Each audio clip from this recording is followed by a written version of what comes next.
और मेरे सामने विराजमान योद्धाओं, अपन जो इस 70 में बात करेंगे वो बेसिकली बात करेंगे एग्रीकल्चर का कंट्री में स्टेटस क्या है।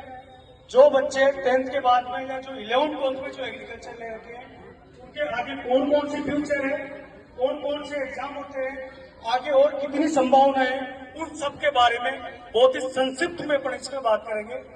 अगर मैं सबसे पहले स्वामी विवेकानंद जी की बात करूं तो जो उनकी जयंती हो युवा दिवस के रूप में मनाई जाती है। अगर मैं देश में युवाओं की बात करूं तो देश में लगभग 2/3 युवा है। अगर मैं पॉपुलेशन की बात करूं तो लगभग 70% जनसंख्या एग्रीकल्चर पर निर्भर है। और इसमें सबसे बड़ी बात यह है कि जो 2/3 युवा है उनमें से कोई भी एग्रीकल्चर करना या बहुत कम युवा एग्रीकल्चर करना चाहते हैं। अगर मैं आत्मनिर्भरता की बात करूं सिर्फ एग्रीकल्चर पे तो देश की लगभग पूरी जनसंख्या जो खाना खाते हैं वो सभी एग्रीकल्चर पे आत्मनिर्भर है। अगर मैं कंट्री के स्टेटस की बात करूं सबसे पहले तो देश में 78 एग्रीकल्चर यूनिवर्सिटीज है। इससे पहले अगर मैं आजादी के टाइम की बात करूं तो उस समय हमारी जनसंख्या थी लगभग 36 करोड़ के आसपास और उत्पादन था मात्र 50 मिलियन मैट्रिक टन अनाज का। उस टाइम पे हमारी कंडीशन यह थी कि हमको बाहर से अनाज का आयात करना पड़ता था। अगर मैं बागवानी फसलों के उत्पादन की बात करूं जिसमें बागवानी इन द सेंस की जैसे आपके सब्जी हो गई, फ्रूट हो गए, फल हो गए, तो उस टाइम पे 1947 में जो उत्पादन था वो मात्र 25 मिलियन मैट्रिक टन था।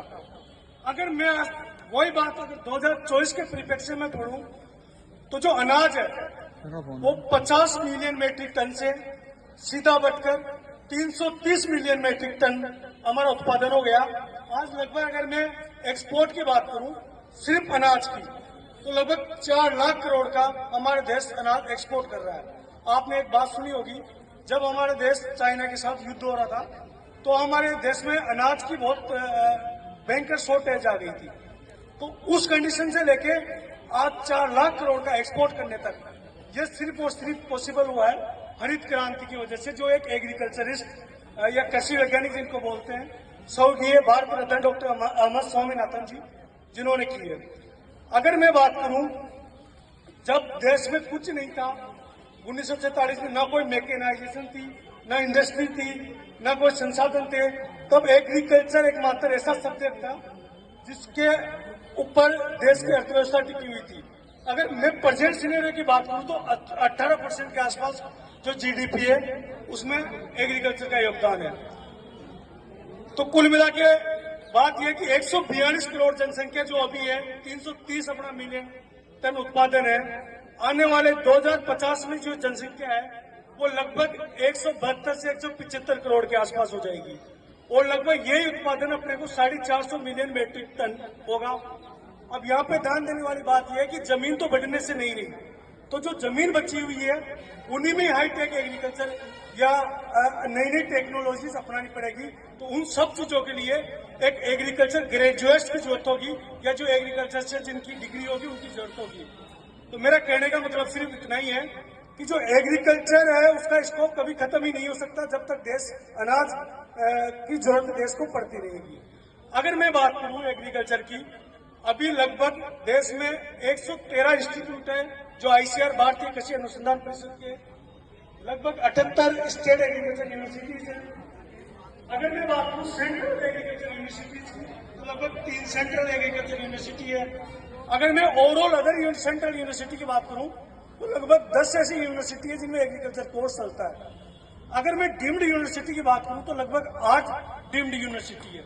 अब यहाँ पे सबसे मजेदार बात यह है कि जो 78 एग्रीकल्चर यूनिवर्सिटीज है वो ओवरऑल देश में जितने भी यूनिवर्सिटीज है उनमें 10% यूनिवर्सिटी एग्रीकल्चर की है। यानी कि देश की टोटल यूनिवर्सिटीज की 10% यूनिवर्सिटी एग्रीकल्चर की है। अगर मैं सिर्फ स्टूडेंट्स की बात करूं तो देश में मान लो 100 स्टूडेंट है तो एग्रीकल्चर का 1 स्टूडेंट है, यानी कि 1% यूनिवर्सिटी 1% स्टूडेंट एग्रीकल्चर का है। अब यहाँ पे ध्यान देने वाली बात यह है कि आपकी जनसंख्या जो एग्रीकल्चर स्टूडेंट है उनकी 1%। अगर यूनिवर्सिटी की बात करूं तो 10% यूनिवर्सिटियों पे कब्जा है।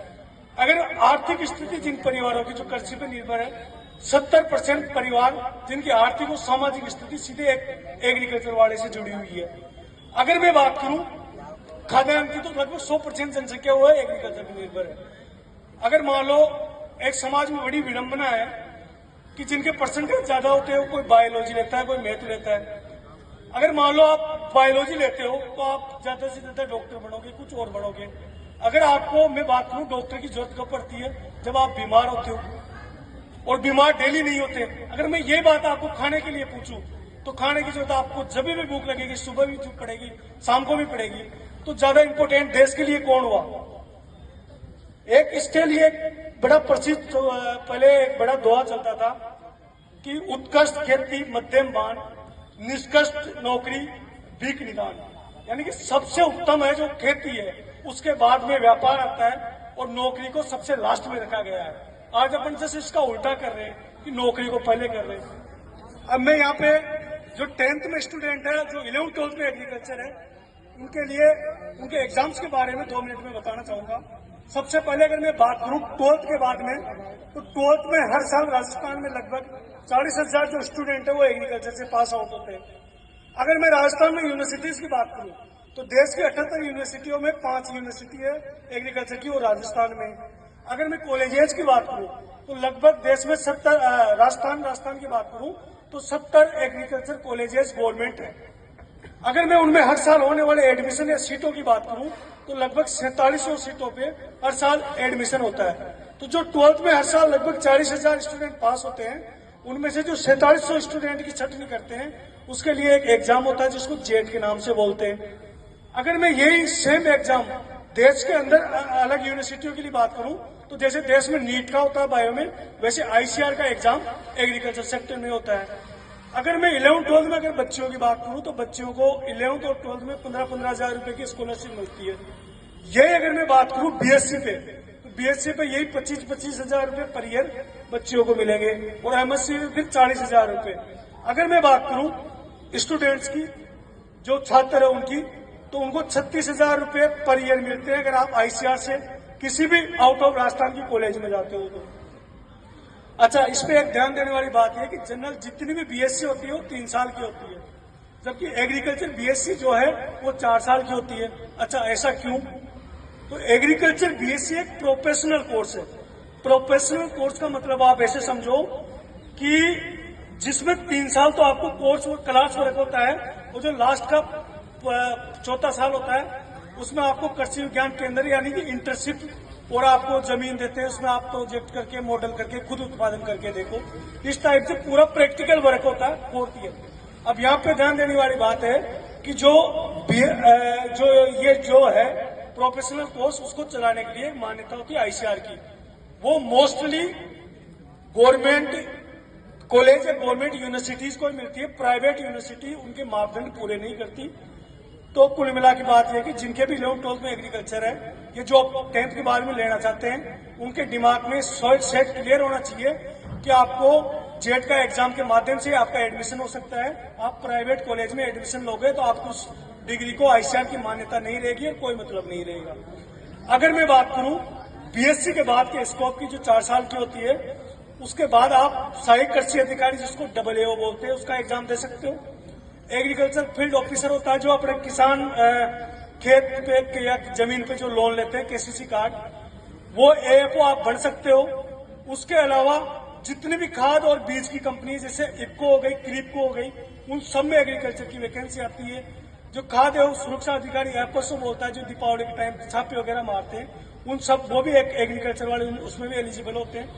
इन सब चीजों के अलावा जितने भी केमिकल, बीज, हाइब्रिड सीड आता है, उन सब कंपनियों में एग्रीकल्चर का स्कोप है। और जितने भी हाईटेक है, जैसे पोली हाउस हो गया, ग्रीन हाउस हो गया, सेंट्रल वेयर हाउस कॉर्पोरेशन हो गया, फूड कॉर्पोरेशन ऑफ इंडिया हो गया, इन सब में एग्रीकल्चर की वैकेंसीज आती है। अगर आप MSc ICAR से करते हो, अगर आपकी JRF लगती है तो 24 से 30,000 रुपए पर महीने का हिसाब से आपको स्कॉलरशिप मिलती है। ये अगर आप PhD की बात करो तो 35 से 40,000 के आसपास ही स्कॉलरशिप आपकी हो जाएगी। तो कुल मिला के बात यह है कि जो भी 11th और 12th में एग्रीकल्चर ले रखे हैं या जो 10th के बाद में लेने की सोच रहे हैं, उनके लिए आपको एग्जाम की प्रिपरेशन करनी पड़ेगी। आपको इस बात की बिल्कुल भी चिंता करने की जरूरत नहीं है कि एग्रीकल्चर का कैरियर क्या होगा। जिस जिस वे में जमीन घटती जाएगी उतना ही एग्रीकल्चर का कैरियर बढ़ता जाएगा। तो आप अच्छे से तैयारी करो एग्रीकल्चर